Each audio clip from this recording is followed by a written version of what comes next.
ഇങ്ങേതാ ചവിട്ടേ. ഞാൻ ഏത് ഷേപ്പിൽ തിരിച്ചു വരുമെന്ന് എനിക്ക് നിശ്ചയമില്ല.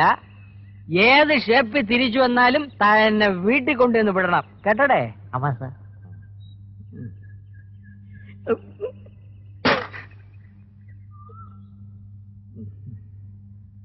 ആരുമെങ്കിൽ ഇല്ലേടേ?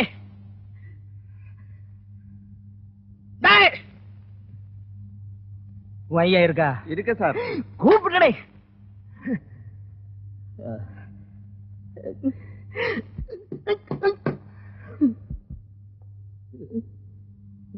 നാരായണ. ഓ,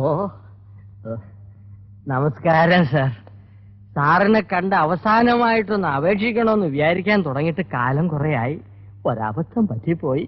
സാർ എന്നെ ഒന്ന് തിരിച്ചെടുക്കണം. സാധ്യമല്ല. അയ്യോ, അങ്ങനെ ഒരു അവസാന വാക്ക് പറയരുത്. ഞാനൊരു തീരുമാനമെടുത്താൽ അതിന് മാറ്റം ഉണ്ടാവില്ലെന്ന് എനിക്കറിയാമല്ലോ. അപ്പോ സാറ് തീരുമാനിച്ചു കഴിഞ്ഞു? അല്ല, എനിക്കറിയാൻ മേലാത്തോണ്ട് ചോദിക്കുക.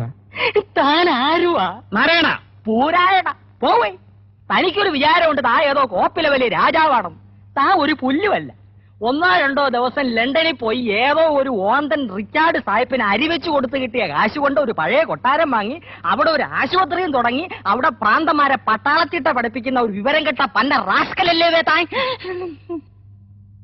തന്നെ ഞാൻ 10 പറയണമെന്ന് വിചാരിക്കാൻ തുടങ്ങിയിട്ട് കാലം കുറെയായി. താനൊക്കെ മറ്റേ ചിട്ടയുടെ ആളല്ലേ, മിലിറ്ററി. പക്ഷേ ഞങ്ങള് ജോലിക്കാരെ ചിട്ട പഠിപ്പിക്കുന്നതിന് മുമ്പ് താൻ തന്റെ മോളെ നിലയ്ക്ക് നിർത്തണം. യൂക്കാലിപ്റ്റസ് മരത്തിനിടയിൽ പരസ്പരം കെട്ടിപ്പുണർന്ന് മരം ചുട്ടി ഓടുന്ന 2 യുവ മിഥുനങ്ങളെ ഞാൻ കണ്ട്. തന്റെ സ്വന്തം മോളും തന്റെ ആശുപത്രിയിലെ വട്ടനും. അനാവശ്യം പറയരുത്. അവരുടെ ആവശ്യം തനിക്ക് അനാവശ്യമായിരിക്കും. ഞാൻ കണ്ടതേ പറഞ്ഞുള്ളൂ. തന്നോട് മാത്രമല്ല, ഈ നാട്ടിലുള്ള എല്ലാവരോടും ഞാൻ പറയുകയും ചെയ്യും. ഇനി ഒരു മൈക്കും ഒരു സൈക്കിളും എടുത്തോണ്ട് ഞാൻ ഇറങ്ങാൻ പോവാ.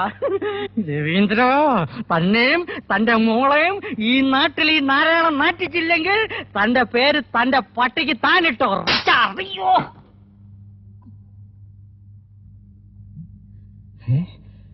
പോട്ടെ സാർ.